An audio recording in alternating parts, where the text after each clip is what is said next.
The gentleman from the Attorney General's office talked to you about getting your agenda and having it posted within 48 hours of your meeting. So I assume that all of you are getting a hold of your agendas well in advance of the meeting, and this is your first opportunity to figure out if you are going to have a conflict of interest for many of you.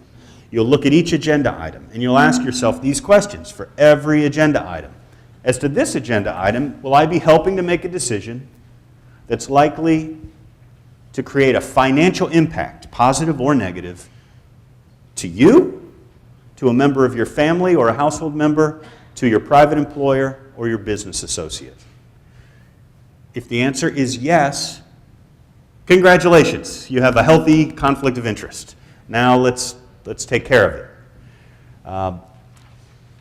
Let's start at the beginning, helping to make a decision. So you're a member of a school committee, but there are 4 other members, or 6 other members, or 8 other members, or however many other members. You don't get to make all of the decisions. You're just one vote. So do you really have a conflict of interest? Yes. Under the Code of Ethics, if you're helping to make that decision, if your voice is part of the decision-making process, then it counts. What if you're not even making the final decision?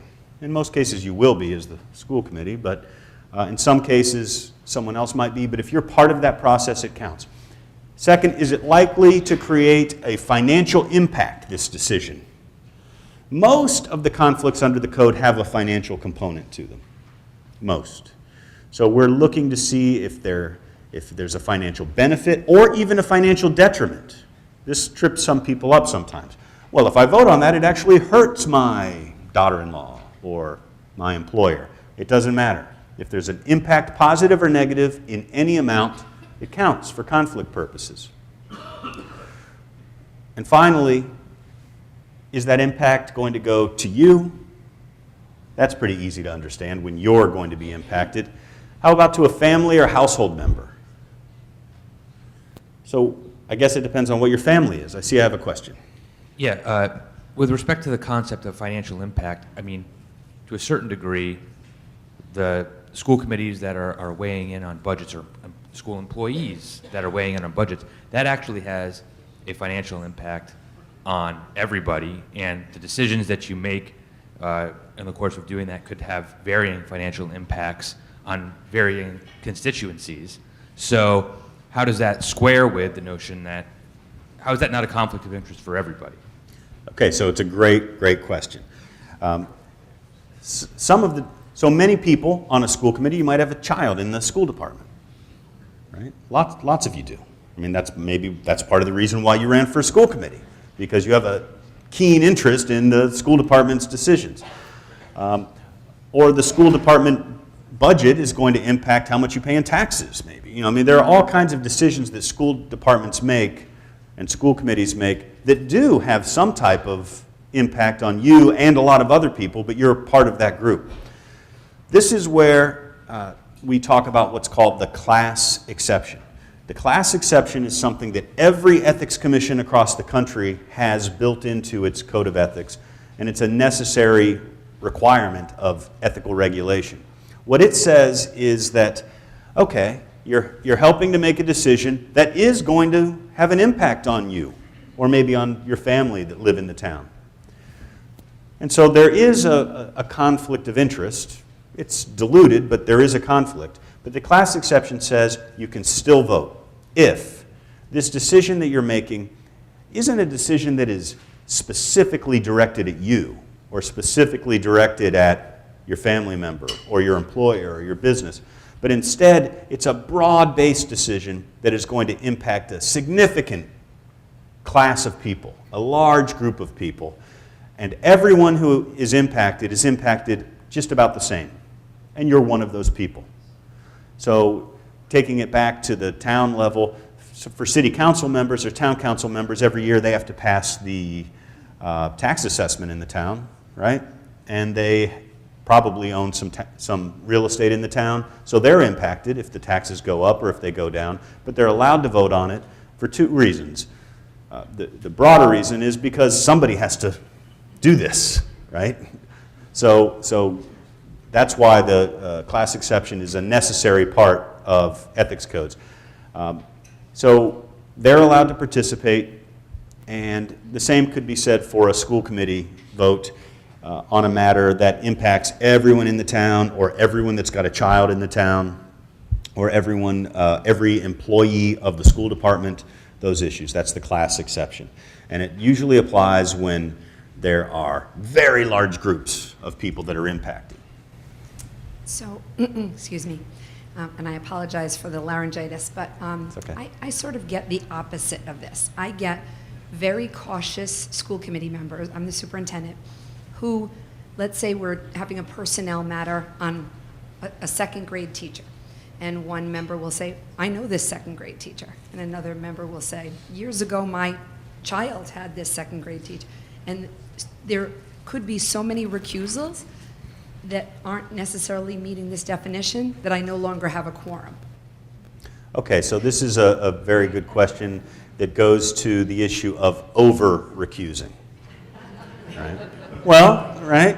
I mean, it can be an issue. And there's a push and pull here. On the one hand, I have to say, at the Ethics Commission, we want to encourage people to recuse out of an abundance of caution when there could be an appearance of impropriety. Even beyond the Code of Ethics, if a school committee is acting in kind of a quasi-judicial way, making a decision, making a judgment that impacts someone, that you have to be fair and objective. And if you feel you can't be fair and objective, well, it doesn't violate the Code of Ethics, but you might be denying someone due process. So this is more an issue for your legal counsel to talk to, but that makes it subject to appeal. So if you really feel you can't be fair and objective because of your feelings either of love or hate towards someone, then recusal is appropriate. But just to avoid the discomfort of sitting in judgment of someone you know is probably not a good reason to recuse. And it also makes it more difficult for the people who have a legitimate reason to recuse, right? Because now they feel pressure to participate in order to create the quorum when people who don't really have a conflict of interest are recusing. So what we generally say is, if you have a true conflict, you have to recuse. If there's an appearance of impropriety in your participation, we recommend that you recuse, but don't require you to recuse.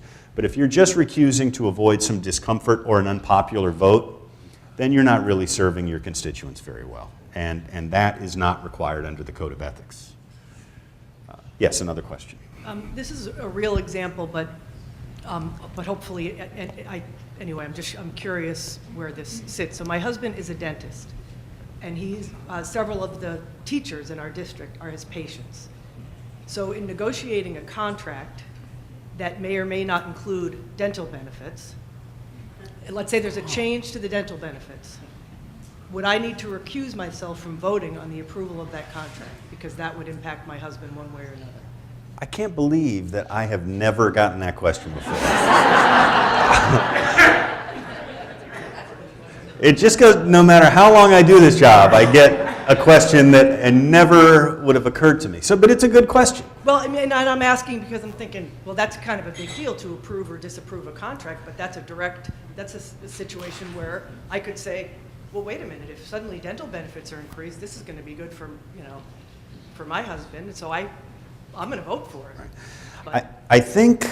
I wouldn't so, do that. But, so first let me give... But it's the appearance. Yeah. I know that I would Right. do the right thing, but it's the appearance question. First let me give my big disclaimer, right? Which is to say that everything I say here today, don't believe it. Right? You can't count on it.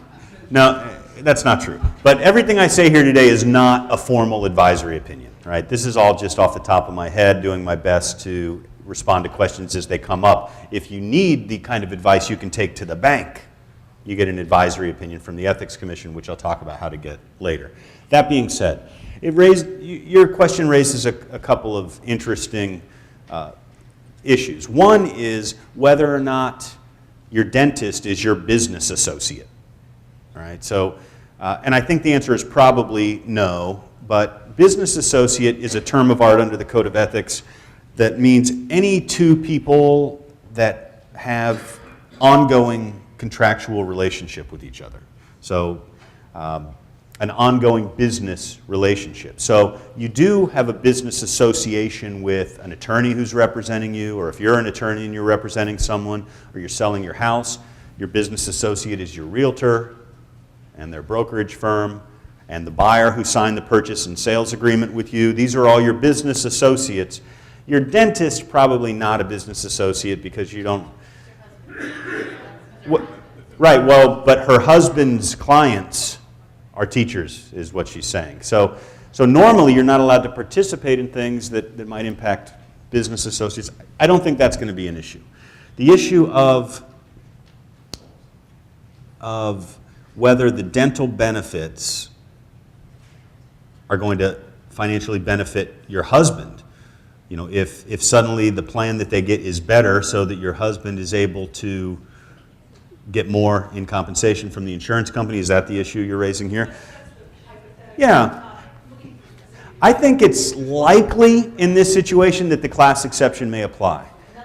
I think so, because this is a decision on benefits which are going to financially impact all dentists.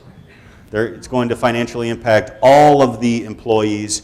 It's not directed toward just your husband, it's directed toward an entire profession, and I think it's likely the class exception would apply. However, you know, it makes me feel good to know that these are the things that you're thinking about, and these are exactly the kinds of issues that you should be thinking about, and being conscious of whether or not anyone is raising that in the town. Because if people are raising it in the town, and listen, if you could recuse but the entire rest of the school committee feel comfortable participating, it might be something to consider out of an abundance of caution, just to avoid the whole appearance of impropriety. If too many people are recusing, it might be an issue. Change the equation if she was the co-owner of her husband's practice? It actually wouldn't, I don't think. If she were a co-owner, would it change the equation? Because we're still looking at the same issue. We're asking whether the decision will impact her or whether the decision will impact a family member, but it's the same analysis no matter which one we're talking about.